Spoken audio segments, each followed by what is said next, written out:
What is up, everybody, and welcome to the first ever Dudes Who Bet Sports. So you want to bet sports, but you need some advice on how to cash in big at a heck of a price. Well, if you want enough money to line your shorts, then you're in the right place. This is Dudes Who Bet Sports. Dudes Who Bet Sports, it's your favorite show. Dudes Who Bet Sports, where degenerates go. Dudes Who Bet Sports, time to change your approach with Aaron Halterman and his father, the coach. Let's ride.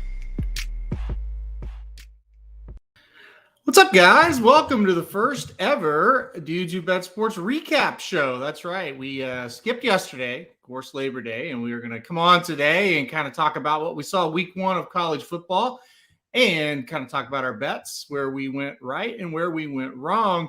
And we'll talk about, Jason, I see your comment there. We will talk about OU as well. Before I get into it, though, great weekend, though, Papa Dude. How was yours?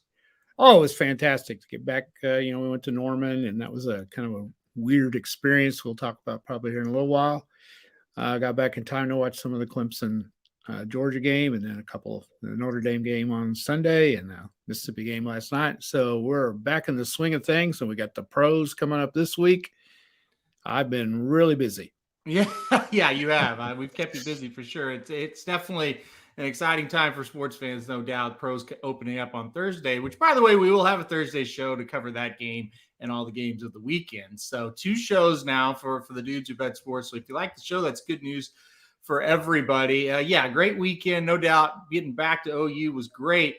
Let's get right into it because we'll talk about OU here in a second. And I'm going to share this again. This is the website, the headline on the website right now.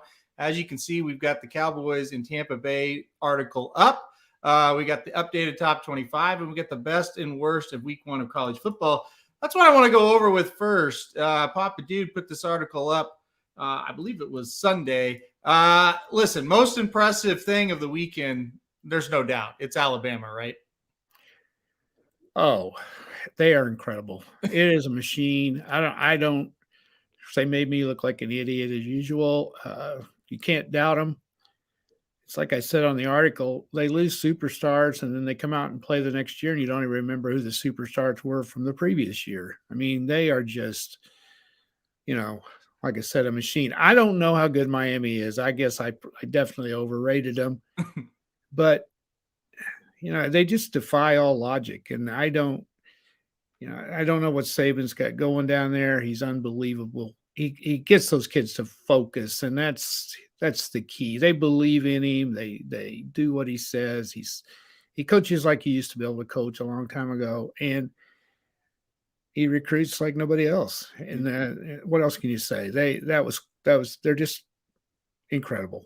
I mean, the quarterback from last year, Mac Jones, is starting for the Patriots. No big deal. Just bring in another one, and he looked better than anything they've ever had. He had 3 touchdowns before you and I could get out of the parking lot of the OU game and turn on to see what the score of the game was. It's like, he's thrown for 3 touchdowns already. Yeah. And you were like, holy shit. We'll get into our bets in a little while and what we got right and wrong.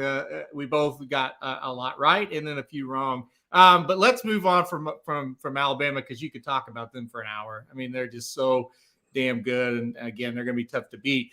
I thought this might be your number one most impressive thing, but it was number 2, the Georgia defense Saturday night. If you watch that game, the Georgia defense made me kind of eat my words, right? I said, no, you cannot win with just defense anymore. Georgia laughed at that. A 10-3 win over Clemson. What did you think of Georgia? Well, that reminded me of football 50 years ago, when 14-10, 17-14 games were kind of common. It's not that way anymore. We're kind of used to running up and down the field, exciting offenses. The game was really boring when you think about it, unless you really like defenses. And the thing is, I put Georgia on there for their defense. It was incredible, but Clemson's was too. I mean, Georgia's touchdown was a pick 6. Yep. So, both defenses were really, really good. But Georgia just totally dominated Clemson. And that was a big surprise to all of us. I didn't think the game would be very high scoring by today's standards. I was thinking 24-20, something like that. but 10-3, I never visualized. I think the big difference, and you're right, the Clemson defense was fantastic in the game. They hung in there. They kept giving the offense chances. But the big difference is between the two defenses is Georgia just dominated on the line of scrimmage. They absolutely dominated the Clemson offensive line. That was a tremendous performance. One of the best defensive performances I've seen in a long, long time. When it's two good teams, I'm not talking about a good team facing a bad team. Two good teams, Clemson offense is supposed to be really good. It got absolutely annihilated. It was kind of fun to watch, but it was a little boring at the same time. And the jury is still out on Georgia because they're going to have to muster more offense than that. The jury's out on them offensively still, yes, for sure. I totally agree because that's a Clemson defense that wasn't that great last season, and they kind of shut them down. The third most impressive, UCLA. How about the Bruins? The SEC had a tremendous opening weekend aside from LSU and Vanderbilt. Vanderbilt, I don't really count, but LSU goes out to the Rose Bowl in Los Angeles, and UCLA really put it on them. LSU got up early, but after that, it was all UCLA. The Bruins, 38-27 win over LSU. Well, as I say there in my article, I've got to give you a shout out because you said, I think on our third show when we were going through these games and things, that you thought UCLA was on their way back, and I kind of scoffed at it because I really didn't think so. And they've proven me wrong. They have been very, very impressive. They went toe to toe with an SEC team, which is impressive in itself, because usually an SEC team will dominate you at the line of scrimmage, and I thought they would, and they didn't. We don't know how good LSU is. Doesn't matter. It doesn't matter at this point. UCLA is 2-0.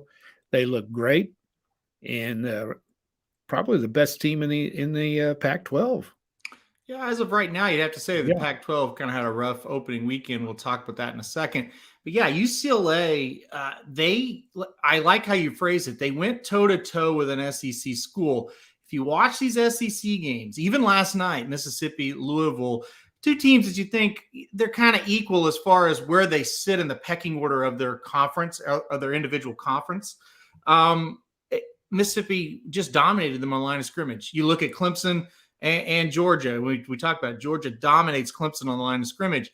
In this game, UCLA was the better team on the line of scrimmage. And I know LSU's got their problems, but still, that was really something to see UCLA be able to go toe-to-toe. And like I said, LSU, I don't think they're great, but it's still a big win for UCLA. Chip Kelly, I keep looking at what Oregon was and then what they've kind of fallen to now even. I just think he's a good college coach, and I think he's going to get them going even better, but he's definitely got them in the right direction right now. Number 4, I was a little surprised with Ohio State. You thought was impressive. Many people probably looked at that game and thought they struggled. Kind of explain why you think the Buckeyes were impressive. Well, I thought that was a very difficult game. Minnesota had all spring, all summer to prepare for them. It's a conference game. Conference schools know the other teams in their conference, and to open with a game on the road with a new quarterback, several new other players, I thought it was impressive that they went in there and handled themselves. They have some flaws. Defensively, not real good. We'll just have to find out down the road how good Minnesota is going to be, but I see their great running backs out for the season, and that's a big blow to them. I just thought the Buckeyes went in there and handled themselves well. Their new quarterback threw for 4 touchdowns. He looks like he's going to be a good one. They're very explosive, and I just thought it was a really good effort by them. Yeah, I did too. I don't know if they were, most impressive to put on this list, but I certainly think they were very, very solid, and they showed a lot of fortitude, saying, no, we're not going to get upset here. We're going to win this game. And that's something that, some teams, namely a team that we went and watched Saturday, I don't know if they would have done that. So give credit to Ohio State there. We'll go to number 5, and Dennis says he thinks Penn State has the best defense in college football. Georgia might laugh at that comment, but Penn State certainly goes in to Madison, Wisconsin, and wins 16-10 against the Badgers. So talk about the big win for Penn State this weekend. Well, that's a huge win down the road for them. That gives them a boost in trying to win and get to the Big 10 title game. That was a game that they probably, a lot of people thought they were going to lose, and they didn't, and showed a lot of toughness to go in there. We know how tough Wisconsin is. Both teams are pretty equal, I guess, but that's a big win for the Nittany Lions. No doubt about it. All right, and let's get to the disappointments, and we'll start. And I think this one, well, first of all, honorable mention, you said Iowa, Nevada, Virginia Tech, all three picking up big wins, and I would agree with you on that. Jason says Wisconsin is time locked into 1992. You may be right about that. No matter the coach, they just kind of seem to run the ball, play defense. Let's talk about biggest disappointments now. Clemson and Big Cinco. Big Cinco did not look good for Clemson. I guess the question is, was it more the quarterback struggled, or was it more that offensive line gave him no time and the receivers weren't open? That's hard to say. I think he's more like Big Stinko after that first one. You're extremely high on him, and you couldn't convince me too. And I'm not giving up on him at all. The thing I thought was he looked confused to me, a little bit hesitant in what he was trying to do, and be bewildered. But when you're getting a crap knocked out of you every play, that's going to make you look that way. So the offensive line didn't do him any help. We'll see. I think he's going to be okay, but you gotta admit that was a pretty big disappointment to start the season for all the expectations we had heard of him. He did not, of all the teams that debuted a new quarterback, Alabama, Ohio State, Notre Dame, he was definitely the worst of all of them, and Georgia's got something to do with that. Yeah. I think Dennis's comment's right. It's a little bit of the O-line and the quarterback, both. It isn't one or the other. I don't know, when they would show like the overhead pictures of or video of the receivers, it just didn't seem like he had anywhere to throw the ball either. I don't think it was open. It was a perfect wave of just terribleness. But you're right. They held him to 10 points, and 7 of the points he gave Georgia. So if he just plays decent, they still probably win the game. I'm with you. He was a huge disappointment. They could have won that game 6-3, and we'd be sitting and saying the same thing about Georgia's offense. And no one's even mentioning, their offense was not very good. Clemson's defense totally dominated them too. So it always makes a difference who wins and loses those kind of games. Well, number 2, Oklahoma's defense and Spencer Rattler. I'll throw Jason's comment up there now. Raise your hand if your butt cheeks were clenched tighter than normal at the end of that Oklahoma game. It was too hot to be doing any of that, Jason. But, we can speak on this one. We were sitting there watching this debacle in Norman, Oklahoma, Saturday morning / afternoon. I'm not going to overreact to it. I'm just going to say it's another typical Lincoln Riley team at Oklahoma, and I'll kick it to you. Well, I totally agree. And, I've heard pundits and the Oklahoma press and some of the people that follow Oklahoma, they're all kinds of excuses about it. Wasn't a very big crowd, and it was 11 o'clock in the morning, and it was too hot. And that's just all bullshit. And I'm so sick of hearing that crap. I don't know why you and I showed up at the game, couldn't believe the crowd. There was not near as many there as we thought. I don't really know why, but Jason says what do you say? Your butt cheeks clenched tighter. Jason, we're getting used to this. Yep, exactly. And we've seen this so many times, and there's just no excuse. Even, the first half, they were up 37-14 at the half. And even then, they had not played well. And I don't know what the problem is. I don't think the coaches know how to handle this either. And I know they're aware of this. They just let up. and they quit playing. And then these other teams start coming at them, and they can't stop it. And then, the other thing that was weird, and I don't know, but OU just was substituting so much on defense the entire game. And I don't think a lot of those guys ever got in a rhythm. And they keep blaming it was hot. Well, Tulane wasn't subbing anybody, and they didn't get too hot. And if anybody had excuses to play like crap, it was them, and they just played so well. You got to give a huge tip of your hat to them to come up there and play as well as they did. Yeah, Oklahoma played 31 different players on defense Saturday. And again, it wasn't really any garbage time. It was just they were rotating guys in and out. They kept rotating receivers in and out. And when I say receivers, I mean take 3 off the field and put 3 more new ones in. It was very odd. I've never seen them do that before. The big thing is this. This is who Oklahoma is under Lincoln Riley. They do not finish games. They blow leads. They let up. This has happened time and time again. There's a horse up in upstate New York named Witt who runs at Saratoga and Belmont, and he doesn't break well out of the gate. And all everybody says is, well, as soon as he breaks well. Well, he never does. And that's what it is with Oklahoma. It's like, as soon as they learn to hold leads under Lincoln Riley, they do not. And that's what they are. That's what it is. Yeah. Well, you said it happens, if it happens once, okay, twice, okay, 3 times or more, it's a pattern. And that's what it is. And you said that they had 31 players they played on defense. Well, I got news for them. They don't have 31 guys that are that damn good. Yeah. You just don't. And that's ridiculous. Like you said, they played probably 8 to 10 receivers, probably. And 2 of their guys were hurt. They didn't play at all. Yeah. And now I know you want to get to Spencer Rattler here. Well, yeah, I want to get to Spencer Rattler. Most people look at the final score, look at the box score, and think, well, Oklahoma, they're shitty on defense again. Look at Rattler, 300 yards. This was one of the worst quarterback games. That's not the right phrase to use, but this was one of the worst performances by a quarterback. There you go. I've watched live at Oklahoma in a long time. He was absolutely awful in this game. He was throwing behind receivers. He was throwing, above receivers.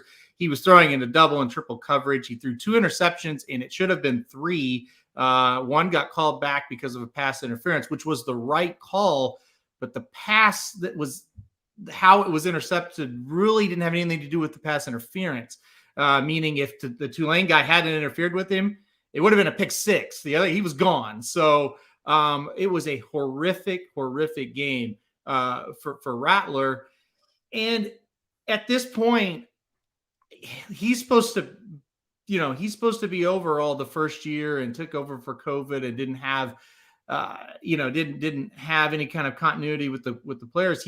These are mistakes that not even some of OU's worst quarterbacks in the Stoops/Riley era make. Throwing into double and triple coverage. That's something I haven't seen an Oklahoma quarterback do since the 90s. No, he was not very good. Their red zone offense was terrible. Tulane fumbled the ball 2 straight possessions deep in their territory. OU gets 6 points out of it instead of 14. They did nowhere. They went 3 and out both times. That doesn't happen at Oklahoma. No. And second play of the game, he throws into that coverage. I mean, I don't know. So he was not very good. That's one thing Lincoln Riley will not stand for. Yeah. If the quarterback play doesn't improve, he will make a change. We'll just have to see what happens with that. And, they play Western Carolina this week. We're not going to get any answers out of that one either. So We'll see what happens. But it was a poor performance overall. Yeah, I think they'll get some of these problems corrected. But I think overall, Oklahoma is not a team that can compete with the top 2 or 3 teams in the country. I think they can make the playoff still, but I just don't think they're there yet. Mentally, more than anything else. Let's move on, though. We could talk about that all day, but I've had my gut full of it. Let's talk about the Washington Huskies, because what they did was at least, or what Oklahoma did was at least not lose the game. Washington loses to Montana 13-7. I mean, this was a horrific performance.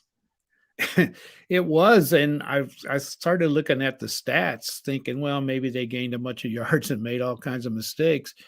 No, they Nope. did not. They only rushed for 53 yards against an FCS school, and Montana's a good team, but Washington was number 20 Yep. in the country and one of the top picks in the Pac-12. This was a pitiful performance.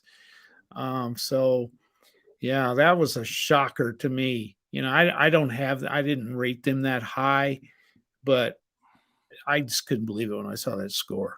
I couldn't either. And of course, I'm not going to lie to you. I wasn't paying attention to this game at all. It was just No, kind me of, neither. honestly, late at night, about ready to go to bed. I'm scrolling through the phone, looking at the scores. I thought, no way, that's got to be wrong. So, Well, I didn't see it till Sunday morning because I didn't even think about the game. Because I yeah, knew they were playing Montana, and it didn't even dawn on me to even look.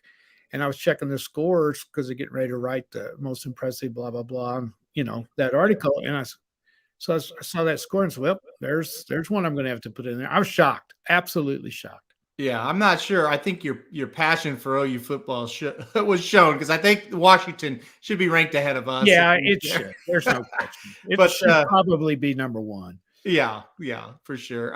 Number 4 on the list, Indiana. It's not very often that you get your ass beat and blown out by Iowa. We talked about Iowa; they always are in close games.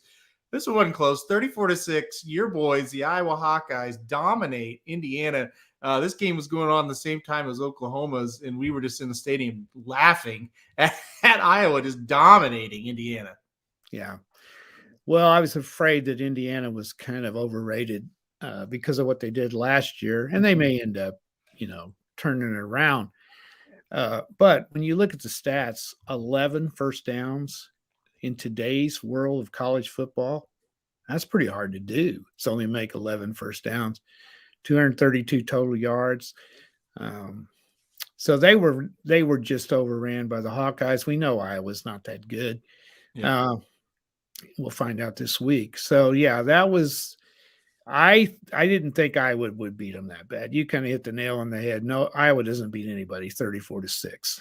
No, they absolutely. You should never lose to Iowa 34-6. No. Losing to them is not bad, but losing 34-6 is bad. So, Yeah. And then number 5, I thought this one was hysterical. Illinois. Brett Bielema, new coach at Illinois, first week of the season, they beat Nebraska. Everybody's excited.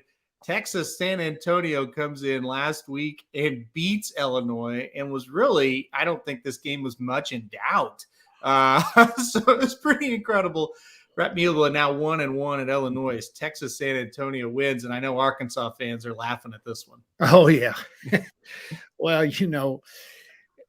at Illinois, you just kind of celebrate anything you can, and beating Nebraska, which is not a big name anymore and not a big deal, but it was a big thing to them. And then to come into this one, and I don't know, Texas San Antonio might be okay, but you have to win that game. And they got thumped. And I thought that was pretty funny too. And I like Bielema. I think he's a good guy, but that was. It's more funny on the Nebraska side of things. It's wow. They just, because, last week, and you could tell Illinois wasn't very good, but you thought, well, maybe he's kind of got it going, and then they lose to San Antonio. Oh, man, I thought that was fantastic. Honorable mentions, Northwestern, they were pathetic. We'll talk about them in a second. Navy, Tulsa lost to a FCS school. Yep. And North Carolina, I thought they were putrid against Virginia Tech. We'll talk about that in a second as well. So it's kind of the recap of week 1 of college football. We got a few comments here. Jason Hommel says, preseason polls are a joke and need to stop. First poll should come out end of September at the earliest. I agree with that. But I think it's more just about the media, and the media have something to talk about, write about. I think that's why they come out. Your thoughts on that? Oh, I totally agree. I mean, we did one. It's kind of fun. Yeah, that's true. It's actually, Jason, it's kind of fun to sit there and do it. Yeah. Because ours don't mean anything. Yeah. But you're right. And if you don't start out highly in the polls, say you start out like 24th, it's hard to climb all the way to the top. So if you start out at the top, that is an advantage for sure. But you're right; these polls, you just simply don't know when you're Yeah. doing. I was sitting there going through this stuff, trying to figure it out, but it is fun. It's fun for the media to do it. Yeah. Yeah. And that's why they're for. It's kind of, Jason, honestly, it's kind of like these horse racing polls that Jared and I are in. They are so meaningless, but we still do them. I don't even know that they're fun for me anymore, but they're fun for some people to look at. So. Well, I'll tell you, Aaron, the first thing I did Sunday morning was start adjusting my own top 25 that I posted. You posted today because we still had a couple of games to go. And I'm glad I waited because I had to make an addition to that thing. Hey, I want to mention one more thing. Sure. About on the impressive list that I didn't put on there because I made that too soon. I want to mention the quarterback at Florida State, that Mackenzie Milton, that came back from that horrific injury and was so good in the last part of that game against Notre Dame. That is a feel-good story for sure, because his career was done. And I, for some reason, was watching that night when he got hurt. And that was one of the most gruesome leg injuries I ever saw. And his doctors didn't think he would ever play again. And there he was out there leading the Seminoles, who looked like the old Seminoles there in that last part of that game, leading them back to almost defeat Notre Dame. I think that was a very impressive thing, about the weekend also that I wanted to mention. Yeah, he looked great, and hopefully that's just going to build on bigger and better things for him in Florida State. Yeah, that's a good transition. We'll talk about that game here in a second. Okay. Dennis says Kansas, LOL, but they got their first win, so there you go. They did win that game too. Yeah, so good for Kansas. All right, let's talk a little bit about the games. What we got right, what we got wrong. I'm just going to start on Thursday. This was kind of the opener. Ohio State, Minnesota. Ohio State covers, and we had them covering. They were minus 13.5 when we did the show. They win by 14. We've already talked about the game in Ohio State. Boy, how nervous were you, though, that this was going to end 45-38 and we weren't going to cover? Oh, yeah, because if you'll remember right there at the last, I thought Minnesota got a bad call. They did. Yeah. And I've seen so much football in the last few days. Was that on what was that called? Do you remember? I know it was a targeting that they ended up not calling. Right. Targeting that they didn't call it on the field, but then they were going to review it. They review it and you text me, and I think Jared was watching and he texted me. And I, of course, was watching. He was like, this is targeting, no question. And there was an interception on the play. So there was going to be, right, overturn, targeting, and then Minnesota could still keep driving. And then they did not call it targeting. So it was unbelievable that we got away with this one. Yeah, but got lucky on that one. Yeah. So, but it turned around. We didn't get lucky on. Central Florida and Boise State. Central Florida wins 36-31. The line is 5.5. So we lose by half a point. Central Florida was probably 3 touchdowns better than Boise State in this game. 2 horrific, and I mean horrific, interceptions by Dylan Gabriel in this game. Central Florida quarterback almost cost Central Florida the game. Like I said, this one, I felt like we were on the right side and got very unlucky and didn't get this one covered. Well, and you'll also, if you look at his stats there, 25 out of 37 for 318 yards and 4 touchdowns. You ever seen a guy play as bad on a couple of plays and as good on the rest of the plays? Well, and to be fair, you're right. The 2 plays were awful. Other than that, you're right. He led them down the field. He brought them back. He was running for yards. He had a great game except for 2. And I will describe them as horrific interceptions. Yeah, they were awful. And here's another thing about these lines, being so good. If Central Florida kicks the extra point, which they couldn't do, because what's the difference between being ahead 5 and 6? Not much. Right. They had to go for 2. They had to. If they kick the extra point, we cover. Yep.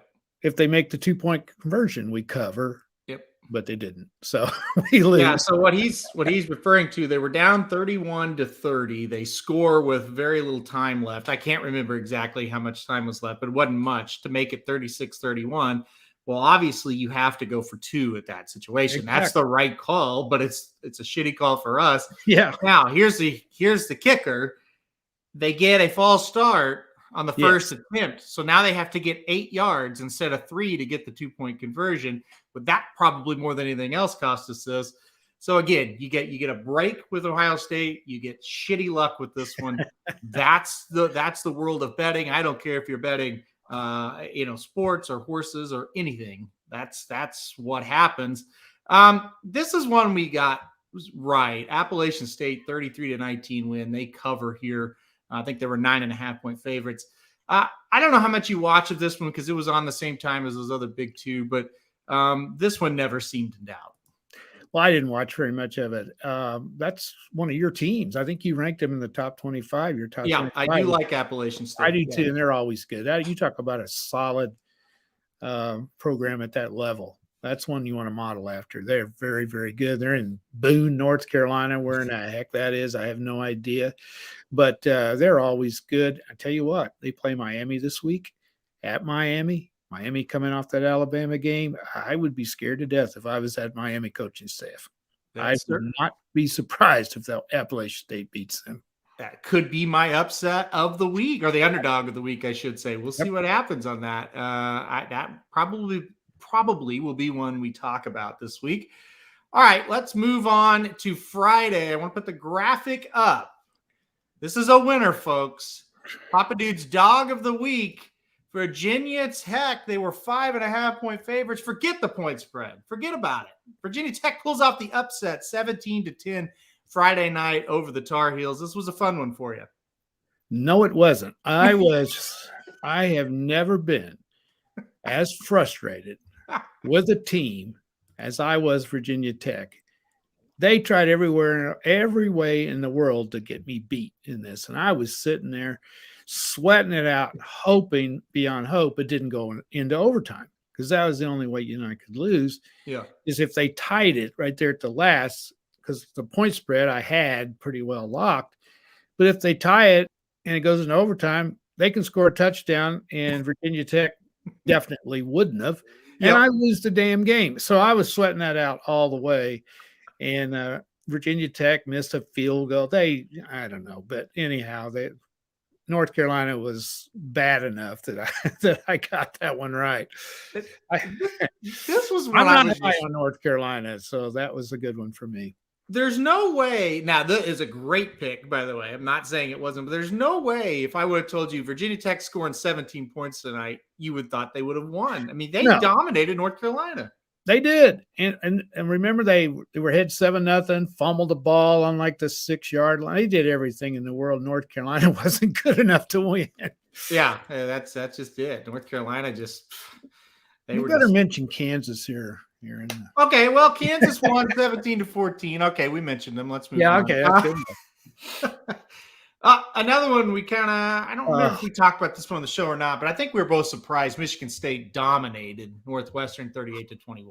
Well, this was one of my best bets, and if anyone took that, I'm sorry. Oh, on the article? Yeah. Yeah, Northwestern was a 3-point favorite. I thought they were a cinch to cover that, and they just got drilled. So let's quit talking about that one. Yeah, I was going to say, I almost made my bottom 10, by the way. We already talked about Tulane at Oklahoma. By the way, Oklahoma 31.5-point favorite. They win by 5. That's good. Yeah. All right. This was one we disagreed on. Isn't that embarrassing? That's so embarrassing. That is so embarrassing. And by the way, Tulane was 1 yard away from having a first down and 10 at about the 35 or 40-yard line going in to win the game. So and that was on like a 4th and 15, wasn't it? Yes, and he scrambled it was 4th and 13, and he scrambled for 12 yards. Yeah, right. And had he made that, Tulane wins the game easily, no doubt in my mind. Yeah, so good performance, OU. All right, back to Alabama. Now, listen, I know. To be fair, okay, you told me in August. I know Miami's covering this game. You liked them. I said you're crazy, and you had good reasons, but Alabama. This is one I got you on. We're going to talk about your Big Ten success in a little while, but I got you here on this one. Yeah, you did. You told me from day one this was stupid, and it was. And I don't want to. We've talked about it enough, haven't we? I mean, so. No, yeah. I mean, Alabama. We left the stadium.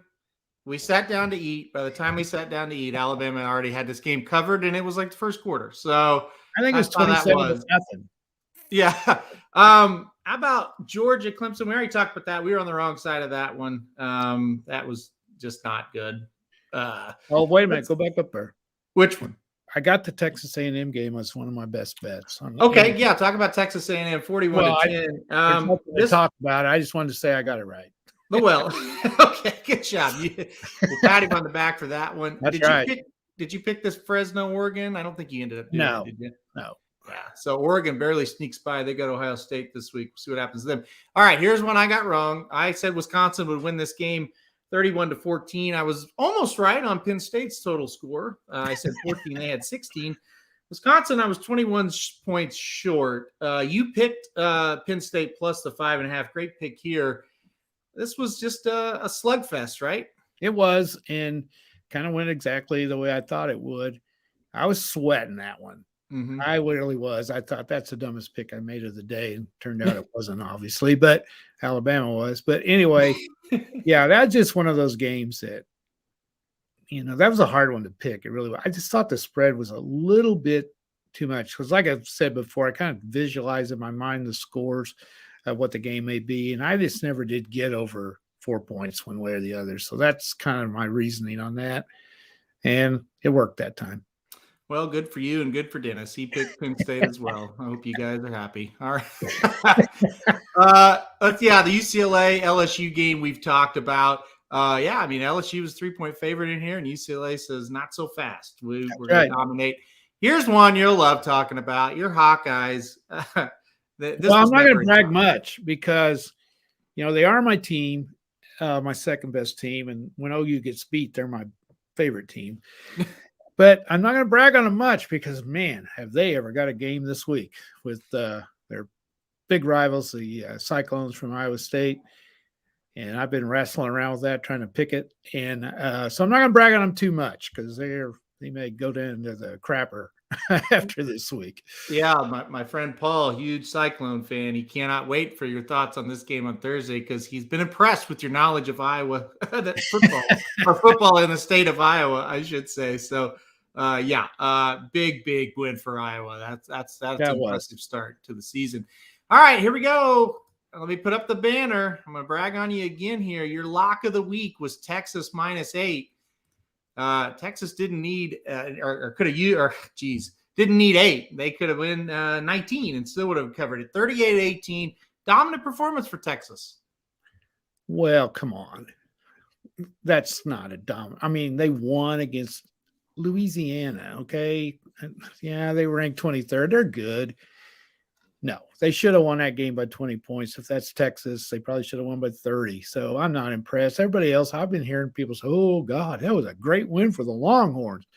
No, it's not. You should have won by 20 and or more. But it is a win, and I did get it right. And I think you're kind of looking at picking them this week, maybe as your lock. You're thinking about it. We don't need to talk about that yet. But I never had a problem betting that one at all. I just, when I saw the line, I thought they didn't schedule Louisiana to win by 8 points. Yeah. So that's kind of my thinking. I picked Texas as well, and we'll see about this coming week. I haven't made that decision yet, but I am leaning towards locking them this week. We'll see what that spread is on Thursday once we get there. Oh, here's one I don't want to talk about. I'll put up my dog of the week was Stanford +3. Good effort, Stanford. You scored 7 points on Kansas State. Great job. That was a shocker to me. Not necessarily that Kansas State won, but 24-7. I mean, I think they scored late to keep from getting shut out. Yeah, I was surprised. They did. Yeah, it was 24-0 for the longest time. So I don't know. I don't get that one. They can go to hell. Let's see. we had a Arkansas fan saying Rice +19.5. That looked like a hell of a bet for the longest time, but Arkansas does end up covering late to win 38-17. I don't know if there's much to talk about there. Just we had a fan commenting last week, so thought I wanted to bring that up. Thankfully, the lock of the week for me did come through. Maryland +3 was my lock. They ended up winning the game outright 30-24 over West Virginia. We listened to a lot of this game. It was competitive. End of the day, that Maryland defense was just able to keep West Virginia from getting in the end zone there a couple times late. So nice win for Maryland. Yeah, we were on the way home. We were listening to that on the radio, and pretty exciting because we both picked Maryland, and that game was nip and tuck. Two teams that are pretty average, I guess. Probably both finished. I don't know. I doubt if Maryland will finish that high in the Big Ten. West Virginia probably middle of the pack in the horrible Big 12. So, yeah, that was one that could have gone either way, and luckily we hit that one. Yeah, and I highlighted this. Tua's little brother throws for 332 yards and 3 touchdowns, so a big game from him. And that's kind of why I thought Maryland would win. I thought they'd have the better quarterback. I think West Virginia still has problems in that area. Boy, Mississippi State just barely survives 35-34. Missouri does not cover. That's one I thought about playing. I did. God, I didn't. Let's see. Well, I did, so there you go. Well, I know. it's your fault for trusting Missouri. That's true. I thought this one was funny. Oklahoma State barely beats Missouri State 23-16. Well, that was a shocker. Did you see though where what's his name, Sanders didn't play? Yeah, Spencer Sanders, starting quarterback for Oklahoma State, did not play in the game. I'm sure that made a little bit of a difference, but still, that's not great. But they won. They're kind of like OU. They won the game at least. What else we got left? That might be about it for us. I scrolled down. We got the Notre Dame game on. Oh yeah, Saturday. There's Notre Dame. So these last two, the game on Sunday and Monday, I almost forgot about them. So we were on the opposite end with Notre Dame. We lost the Notre Dame game and we won Mississippi game pretty easily. We'll start with Notre Dame. I really felt like going into the fourth quarter, this was a lock. We were going to cover this. Notre Dame was a 7.5-point favorite, and it fell apart quickly. Mackenzie Milton comes back, almost wins the game, goes into overtime, and Notre Dame squeaks it out. What did you think of each of these teams? Well, I got to question a little bit of the coaching on the Notre Dame thing. It was 38-20, and I was watching the game, and I'm like, we got an 18-point lead going in the fourth quarter. We got this puppy dog won. We got it. They went to a 3-man line, and Florida State at that, because Milton wasn't in the game yet. And the other quarterback, if you watch the game at all, he couldn't throw the ball very well. So they started gashing him. And it's almost like Notre Dame is in a prevent defense way too soon. And then Milton comes in and they start throwing the ball. Next thing you know, it's tied up. I think Notre Dame's got potential. We were talking about Wisconsin a while ago. The Notre Dame quarterback is a transfer from Wisconsin. Mm-hmm. I'd like to know the history on that, because I believe Wisconsin could use him, but he transferred to Notre Dame. I thought he looked really good. They did come back to win. You got to give them credit for that. They stepped up in overtime and stopped Florida State. I think the Seminoles are on their way back. I really do. I don't think they're quite there yet. I really like their coach, and I think they've got a shot at a winning season in a bowl game this year. They look pretty good to me. They've got some athletes. They look like they were very much more athletic than they have been. So I think, in the ACC, they can win some games. It was a very entertaining game, maybe the best one I watched all weekend, really. Yeah, I agree with that. That was a lot of fun there towards the end, especially. Really fun, really good game. Kind of what college football is all about is the way I would describe that one. It just, come out of nowhere. Here comes Mackenzie Milton, who nobody really understood why he didn't start anyway. He leads them all the way back, goes to overtime. Notre Dame still wins, but it was pretty good. Jason's got a comment. Yeah, I got it up there. Yep. Okay. Have they set a date for the Notre Dame execution? This is the media again. Yeah. Blowing something completely out of. Yes. I heard that live, as he was being interviewed. I still had the game on because I was pissed because I didn't cover the score there, and I had to blow off some steam. So I was kind of listening to it. I heard him say that. I never thought a thing of it. Yeah. Not a thing. And I don't think he quite made it. I think when she said about the execution thing, he said, yeah, we need to what he said? Yeah, we need some execution or something like that. First of all, he's an idiot because nobody asked him about execution. The line is, how do you think, or what do you think about your team executing? And the famous line is, "I'm all for it." Yeah, right? yeah. So he That just was gets on there and some, said, I am all for execution. Maybe our players should be executed. I mean, it was I think stupid. that's Like, he's trying to be hilarious. funny. If you're not a funny person, don't try to be funny. I think that's I the thought it world. was funny, didn't you? No. Oh, you didn't? I did. I thought it was awkward because he didn't it's like you're watching a comedian and they script the punchline, you know? Well, I have to admit, may have said some of that stuff after ball games before. Of course, I haven't been on national television saying that kind of stuff, but he's actually being too truthful, is what he is. He's pissed at the way they finished the game, and he just said that, and I don't know. He says some things from time to time, but it was. I didn't think anything of it when he said it. I really didn't. I didn't notice a thing, to be honest. I didn't think anybody would be mad more No. than I just thought, well, that's awkward. Like Dennis says, I think it was awkwardly funny. That's probably a good way to describe Good one, it. Dennis. I thought it was extremely funny.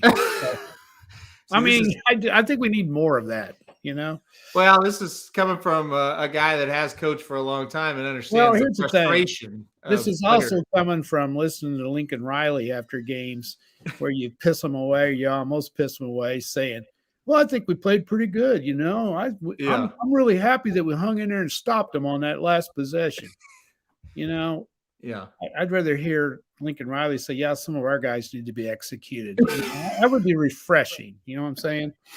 Well, to be fair, most of the fans that sat through the 100-degree heat to watch the OU game wouldn't have minded if a couple of our players were executed. What I'm saying. I wish he'd have said that. There you go. Maybe execute the defensive coordinator while he's at it. Yeah. Well, according to the phone calls we listened to on the radio on the way home, there was a few people that felt just like us. So I don't think we're alone in that situation. Nothing like panic in Norman, Oklahoma after a win week 1, but I think we're all there. So, all right, final game on the docket. This one I don't think we really ever had to sweat. Louisville gets blown out by Ole Miss. Ole Miss was a 10-point favorite. This was never in doubt. I'll say this. I was more impressed with Ole Miss than I thought I would be. They looked pretty damn good in this game. Well, last year, their offense was incredible. And when you look at some of their scores, I think they scored 48 on Alabama, or maybe even more than that. Mm-hmm. And had them, it wasn't 48 games where they scored 35 in the last quarter. Mm-hmm. That game was back and forth. Offensively, they were as good as anybody last year, but they couldn't stop anyone. Now, I don't know how good Louisville is. I think Dennis knows a lot more about Louisville than I do because he's from there, but I don't think they're awful. And I like their quarterback. I think he's not bad. In the early part of that game, Mississippi just stopped them. I mean, their defense is so much better. And I know they went to a lot of extremes, getting some new guys in there and working on the defense all year long. I didn't see all of the games. I didn't see the kid at Alabama because we were on the road. Corral from Mississippi is the best quarterback I saw all week. I thought he was incredible. And, I pulled that up to highlight. 22 of 32, 381 yards and a touchdown. And then he ran 12 times for 55 yards and a touchdown. He was fantastic. Well, they were comparing him to Mayfield. Oh, really? In that game. And I think he is a lot like him. He's kind of a leader over there on the sideline, kind of an asshole. And that's the kind of stuff you need. And, he's pumping up the other guys. And he reminded me a lot of him. This is a sleeper team right here, in my opinion. This is a sleeper team.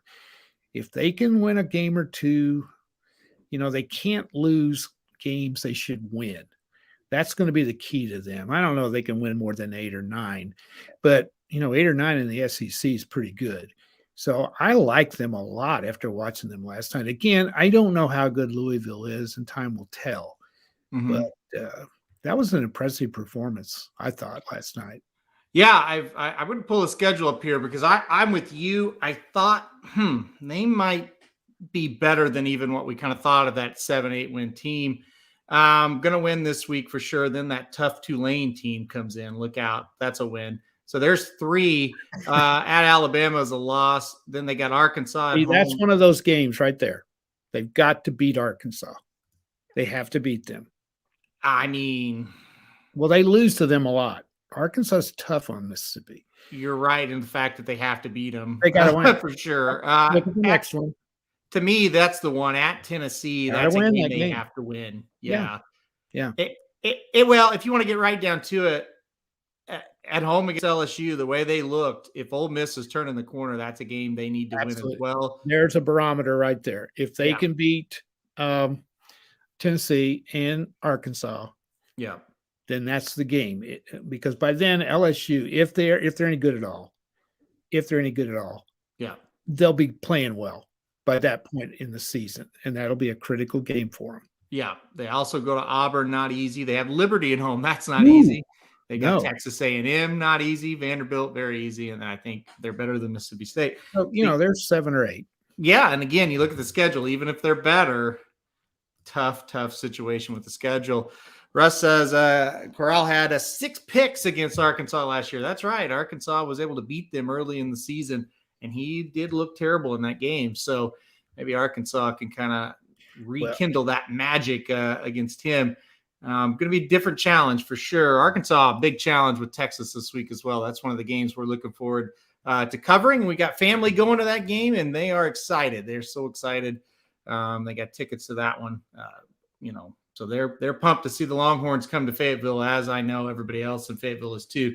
That'll be a wild atmosphere Saturday evening in Fayetteville. We'll talk about that one a lot on Thursday, as well as NFL. NFL's back. We're going to talk a lot of NFL as well. I think we did a good job this first recap show. We got it taken care of here. Anything else you'd like to add before we go off? Well, I think it's kind of funny that everybody hates Texas. Yeah. They may hate them more in Arkansas than we do. Yeah.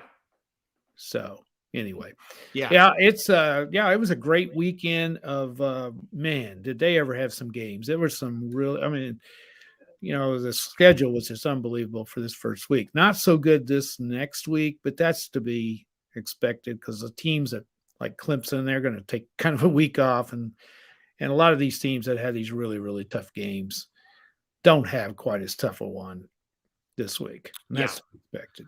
For sure. There you go. We got a fan right there. We got one at least. Podcast is the best. Love it. Dennis says, what was y'all's record? Did you keep? I have not tallied mine up yet. I'm going to have to I think Dennis wants us to pat him on the back because he got 7. He said he was 7-5. Of course, we don't know that because he's not going public.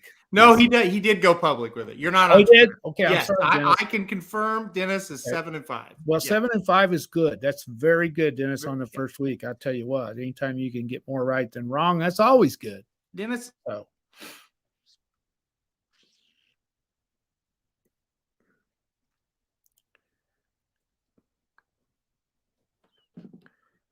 Can you hear me? I've lost you.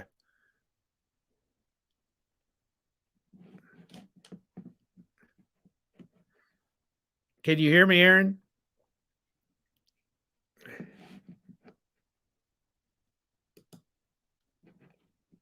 Can you hear me?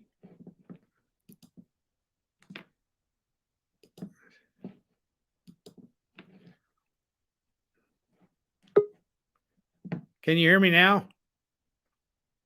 Can you hear me? I can't hear you. I cannot hear you.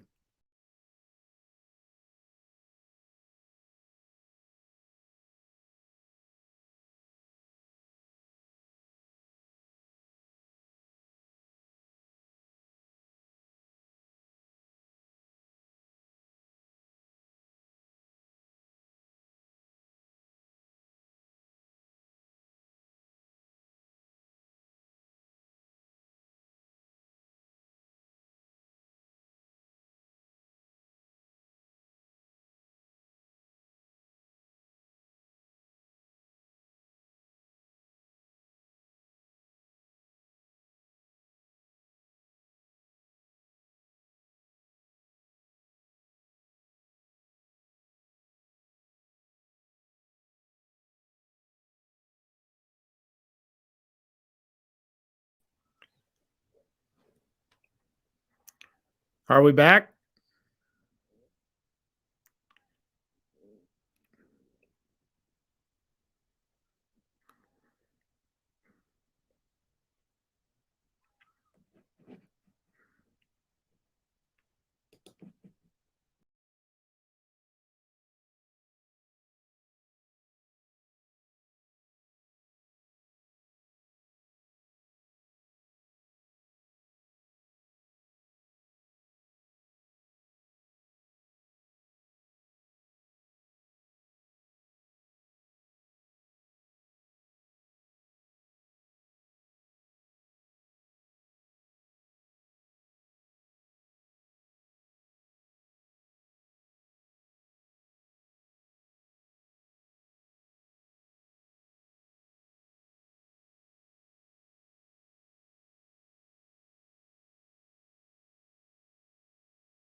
Okay, can you hear me now? Yeah.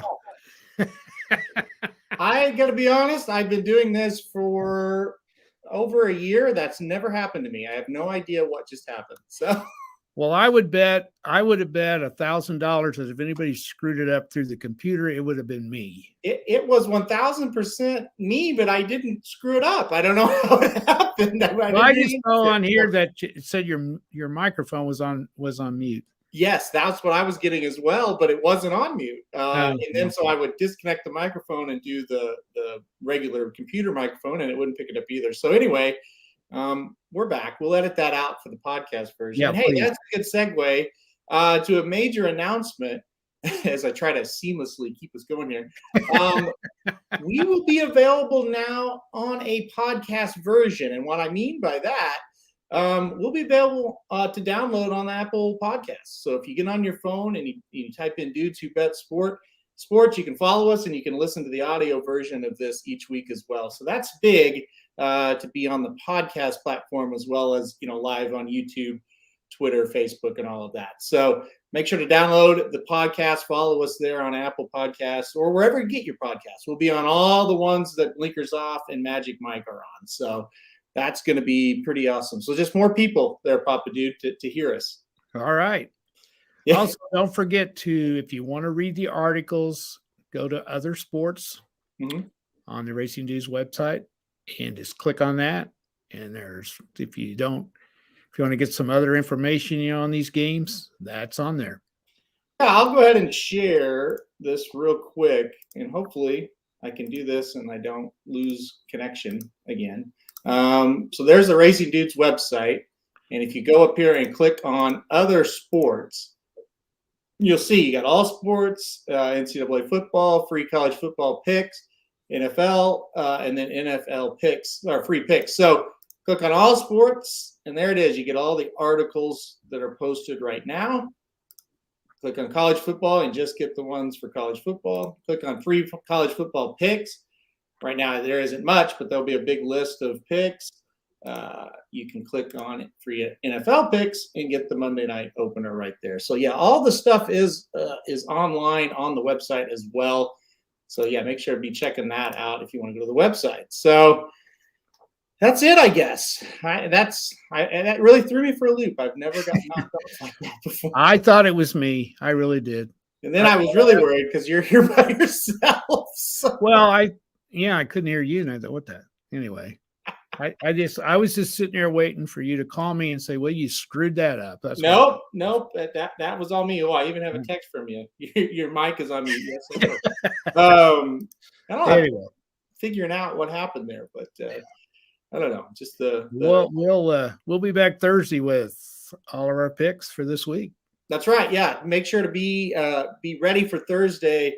More picks, like say Thursday's show will be the free picks our portion of our podcast. We'll have NFL and college coming up. So that's exciting as well. Yeah, and then we'll be back on Monday, actually, for the recaps, not Tuesday. We just did it Tuesday because of the holidays. So, yeah, thanks everybody for tuning in, and thanks for working through the the problems there technically. Glad it wasn't Papa Dude's fault; it was my fault. So, I'll ask you again. Anything else to add before we leave? No, I think we've covered it pretty good. I'm going to keep working here on these picks. Hope we do just a little bit better next week, but I was pretty happy with the way we did it on our opening week. Yep, for sure. I think we both have pretty good records. We'll figure those up and let you know on Thursday as we do the picks. And yeah, look for the articles coming out for the big games on Thursday and Friday of this week. We'll have all those posted as well. So a lot to look forward to.